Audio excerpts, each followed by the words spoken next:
একটা পর্যায়ে একটা বিকট শব্দ হলো, আমাকে বলল যে কোনো কথা বলবা না, তুমি আমার সাথে আসো। এই শব্দটা আসার পরেই কেমন যেন একটা অন্ধকার হয়ে গেল। তখন আমি রাস্তাটা একদম দেখতে পারতেছিলাম না। আমাকে জিজ্ঞেস করলো, বাট আমি তখন কথা বলতে পারতেছিলাম না, আমি অজ্ঞান হয়েছিলাম। তখন তারা আমাকে ধরাধরি করে একটা মসজিদের কাছে নিয়ে যায়। ঘুড়ি যেমন বাতাস উড়ে যায়, আমিও সেরকম উঠতেছি। আমি বুঝতে পারতেছি না যে আমার পাটা কিন্তু মাটিতে লেগে নাই, আমি মাটির থেকে উপরে চলে যাচ্ছি।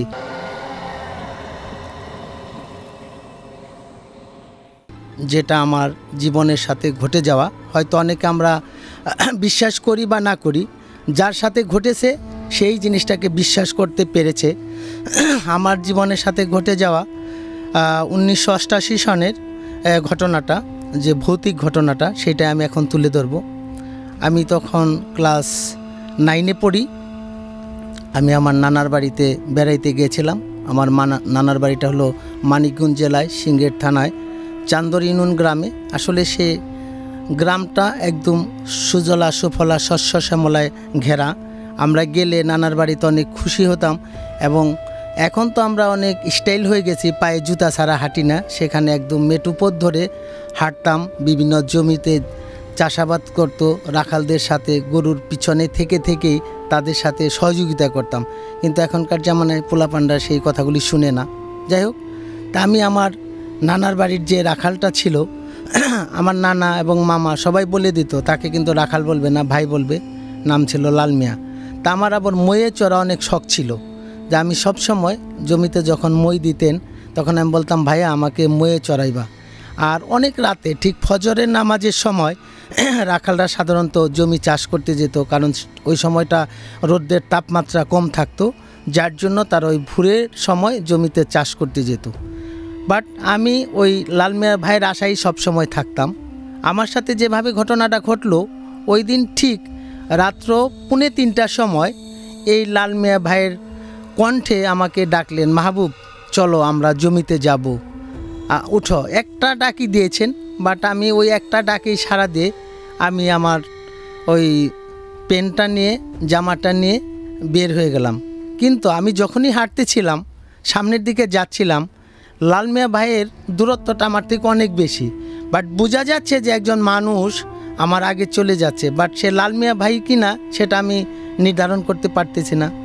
অনেক দূরে যাচ্ছি আর আমি বলতেছিলাম ফিসফিস করে যে, ভাইয়া তুমি তো অনেক দূরে যাচ্ছ, তোমার গরুও দেখছি না, জোয়ালও দেখছি না, মইও দেখছি না, আমাকে কোথায় নিয়ে যাচ্ছ? কিন্তু সে আমার কথায় কোনো সাড়া দিচ্ছে না। আমি তার পিছনে হেঁটে যাচ্ছি। একটা সময় আমি আরও জুড়ে বলতেছিলাম যে, ভাইয়া তুমি তো আমার সাথে কোনো কথা বলো না, আমাকে যে জমিতে নিয়ে যাচ্ছ তুমি, আমি যে তোমার ময়ে চড়বো, তোমার গরুও দেখছি না, জোয়ালও দেখছি না, লাঙ্গলও দেখছি না, তুমি কোথায় নিয়ে যাচ্ছ? একটা পর্যায়ে একটা বিকট শব্দ হলো, আমাকে বলল যে কোনো কথা বলবা না, তুমি আমার সাথে আসো। এই শব্দটা আসার পরেই কেমন যেন একটা অন্ধকার হয়ে গেল। তখন আমি রাস্তাটা একদম দেখতে পারতেছিলাম না, চতুর্দিক অন্ধকার। এখনও আমার গায়ের লোমগুলি শিহরে উঠে। হঠাৎ করেই চতুর্দিক থেকে আমাকে ওরা 4 জন আক্রমণ করে ফেললো, যে মারবে এই রকমভাবে আক্রমণ করলো। আমি বুঝে ওঠার আগেই তারা 4 জন আমাকে ধরে ফেললো। কিন্তু যখন আমাকে ধরলো, তাদের হাতের স্পর্শটা এমনই আইস কুল, মনে হলো যেন বরফ আমার গায়ে দিয়ে রাখছে। আমি আর কথা বলতে পারতেছিলাম না। তখন তারা আমাকে নিয়ে যাচ্ছে একটি অচেনা অপরিচিত জায়গায়। আমি বুঝতেই পারতেছিলাম না যে আমাকে কোথায় নিয়ে যাচ্ছে। তারপর আমি যতই চিল্লানোর চেষ্টা করতেছিলাম, লোকজনের সহযোগিতা চাচ্ছিলাম, কিন্তু তখন আমি পাচ্ছিলাম না। তখন আমি একটা পর্যায়ে অজ্ঞান হয়ে গেছি। আমাকে নিয়েই যাচ্ছে। জাস্ট আমাকে এই মোহাম্মদপুর নামে একটা জায়গা আছে ঢাকাতে, ঠিক এই মোহাম্মদপুর জায়গার বছিলা এলাকাতে আমার একটা জায়গায় এনে এরা আমাকে ফেলে দেয়।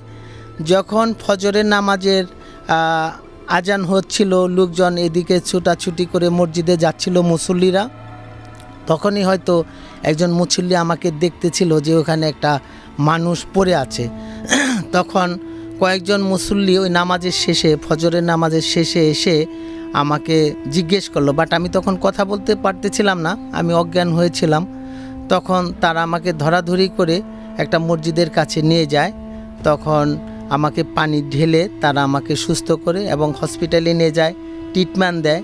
ট্রিটমেন্টের সময় যখন আমি পুরোপুরি সুস্থ, তখন আমি আমার বাসার অ্যাড্রেসটা বলি এবং আমাকে যেখান থেকে এনেছে আমি আমার সেই মানিকগঞ্জ নানার বাড়ির ঠিকানাটা বলি। তখন তারা আমাকে বলে, তুমি এখন কোথায় যাবা? তখন আমি বললাম, আমাকে সাবার বাসায় আপনারা আমাকে একটু পৌঁছায় দেন। কারণ আমার বাবা একজন শিক্ষক মানুষ, ওই সময় টেলিফোনের যোগাযোগও ছিল না। ওইদিকে নানাও, মামা নানা এরাও সব চিন্তিত যে ভাইগনা কোথায় গেল, বাড়িতে নাই, বলেও গেল না।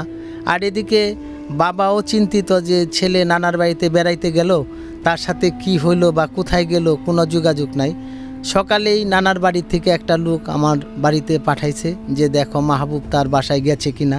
আর এদিকে তো আমি হসপিটালেই পড়ে আছি, লোকজন আমাকে সহযোগিতা করতেছে, বাট আমার এখনও গায়ে দাগগুলি আছে। তারা যখন আমাকে এই আঙ্গুলের রোগগুলি আছে, মনে হলো যেন নাইপের মতো আমার গায়ের ভিতরে বিঁধে গেছে এবং সেই স্পটগুলি এখনও আছে দুই সাইডে। আমি এখনও ভয় পাই যে আসলে ভূত বলতে যে একটা জিনিস আছে এবং ভূত যে মানুষকে ক্ষতি করতে চায়, সেই জিনিসটা আমি আমার উপলব্ধি করতে পারছি নিজের জীবনে থেকে। তারপরে আমাকে যখন তারা আমার বাসায় পৌঁছে নিয়ে গেলেন, মা তো অনেক কান্নাকাটি করলেন। বাবা স্কুল থেকে আসলেন, তাকে আমাকে জিজ্ঞেস করলো তোমার কি হয়েছিল। তা আমি তাকে একটাই ঘটনা বলতে পারলাম যে আমি লাল মিয়া ভাইয়ের সাথে জমিতে হাল চাষের জন্য ময়ে উঠব বিধায় আমি তার আশায় সবসময় থাকতাম। বাট রাতে আমাকে এইরকম তার ছল ধরে আমাকে একটা ডাকলেন, একটা ডাকি দিলেন, সেই ডাকে সাড়া দিয়ে আমি চলে গেলাম। তারপরে আমাকে রাস্তায় যখন আমি দেখতে চেলাম তাকে যে লাল মিয়া ভাই তুমি এত দূরে কেন, সে আমার কথা না শুনে আমাকে নিয়ে গেলেন। বাট আমি যখনই জানতে চেলাম একটা পর্যায়ে তখন আমাকে এমন একটা আওয়াজ দিলেন, সে আওয়াজে আমার চতুর্দিক অন্ধকার বেশি হয়ে গেল, আমি আর কিছু বলতে পারলাম না। তখন আমাকে স্পর্শ করে আমাকে এমন করলো যে অজ্ঞান হয়ে গেল। তখন আমাকে সেই মোহাম্মদপুর বছিলা নামে একটা জায়গায় ফেলে রাখলো। তারপরে মুসল্লিরা এসে আমাকে ধরে ওঠালো। তারপরে তাদের সাহায্যে, ওই সময় এই রাস্তাঘাটের সিচুয়েশনটা অনেক খারাপ ছিল, এত গাড়ি ছিল না। তারা আমাকে একটা গরুর গাড়িতে করে বললো যে তোমাকে উঠাই দেই, যেতে পারবা, টাকা পয়সা আছে? আমি বললাম হ্যাঁ টাকা পয়সা আছে। তখন আমি ওই গরুর গাড়িতে চড়ে আমার সাভারে আমার বাসায় চলে যাই। চলে গেলে তখন আমার দাদি, আমার মা, আমার যে চাচি আছে, তারা তাদের অনুযায়ী, রেওয়াজ অনুযায়ী আমাকে বললো তোমাকে কি করছে, ভূতে ধরছে, আশ্রয় নিছে। তো হুজুরকে ডেকে আনলো। হুজুর এসে আমাকে ঝাড়ফুঁক করলেন, তারপরে পানি পড়া দিলেন, তারপরে আমাকে দুধ দিয়ে, তারপরে বড়ই পাতা, তারপরে পেয়ারা পাতা, এগুলি দিয়ে আমাকে গোসল করালেন। বললেন যে তোমাকে হয়তো ভূতেই করছে, এইগুলি দিয়ে গোসল করালে তোমার পবিত্রতা ফিরে আসবে। তারপরে আমাকে কয়েকদিন নিষেধ করলেন যে তুমি এই ঘরে থেকে বের হবা না। হুজুরও বললেন যে তুমি এই ঘরে থেকে কমপক্ষে 15 দিন বাইরে যাবে না। বাট আমি তো ওই হুজুরের কথাটা শুনি না, তখন আমি ক্লাস 9-এ পড়ি।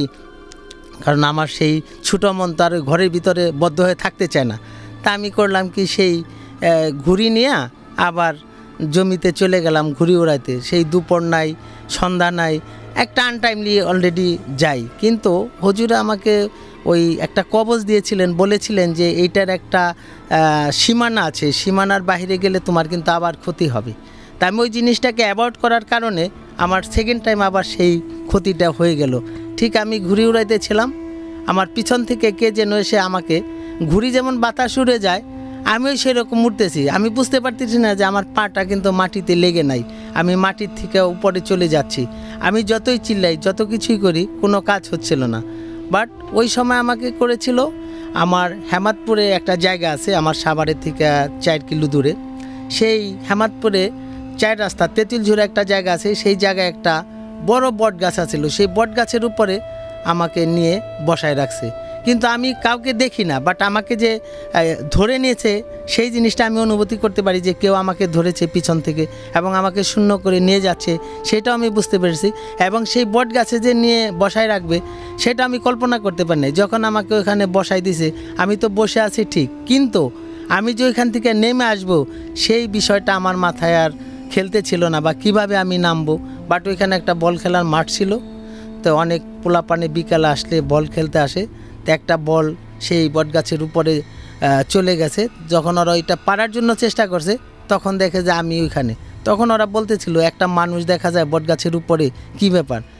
তারপরে একজনে আমাকে চিনে ফেললো যে এটা তো ওই শিক্ষকের ছেলে, আর এখানে কে আনছে। তবে অনেকে জড়াজড়ি হলো, লোকজনের সাথে বলল যে মাস্টারের ছেলেটা কিভাবে এই বটগাছের উপরে আসলো, এইখানে আসলো কিভাবে, সে তো গাছে চড়তে পারে না। আর এমন একটা ডালের মধ্যে আমাকে বসায় রাখছে যা আসলে ওখানে যে না বসবে সেটা বোঝানো যাবে না। বাট আমি বসেছিলাম যে ওখানে আসলে ওইভাবেই ভূতরই কাহিনী হচ্ছে বিদায় আমাকে ওখানে নিয়ে গেছে। বাট আমি সাধ্য ছিল না আমি একা ওই ডালের ভিতরে বসবো বা ওই মগ ডালের ভিতরে বসে থাকবো। তারপর ওরা সবাই জড়ো হয়ে আমাকে নামানোর চেষ্টা করলো। বাট আমাকে নামানোর পরে যেটা হলো, আমি কিন্তু জ্ঞান হারিয়ে ফেললাম, মানে আমি ঠিক আর কিছু বলতে পারলাম না। পরে ওরা আমাকে আবার সেই পানি দিয়ে কিছু খাওয়ানোর চেষ্টা করলো, খাইতে পারলাম না।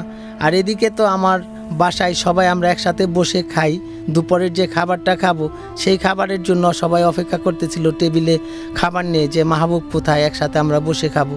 আমি আর যাচ্ছি না। যখন মাগরিবের নামাজের সময় হয়েছে, ঠিক এই ছেলেরা সেই হেমাদপুর থেকে আমাকে আমার বাসায় নিয়ে গেছে এবং আব্বাকে বলছে, আম্মাকে বলছে যে আপনার ছেলে এরকম বটগাছে আর উপরে ছিল, কিভাবে গেছে জানি না। কিন্তু হুজুর যে আমাকে একটা কবজ দিয়েছিলেন, মানে তাবিজ, সেই তাবিজটাও কোথায় যেন পড়ে গিয়েছিল। পরে আবার সেই হুজুরকে ডেকে আনলেন বাসায়। আনার পরে প্রথমে উনি বললো যে আপনাকে তো আমি বলেছিলাম যে আপনি 15 দিন কমপক্ষে বাসায় থেকে বের হবেন না, আর 15 দিন বাইরে যাবেন না বাড়ির, কারণ উনি আমার বাড়িটা বন্ধ না করে রাখছিল যাতে আমার কোনো ক্ষতি না হয়। এই ছিল হলো আমার জীবনের নিজের সাথে ঘটে যাওয়া প্রথম ঘটনা। জাগো এফএম এর অ্যাপ এখন পাওয়া যাচ্ছে অ্যাপ স্টোর এবং প্লে স্টোরে।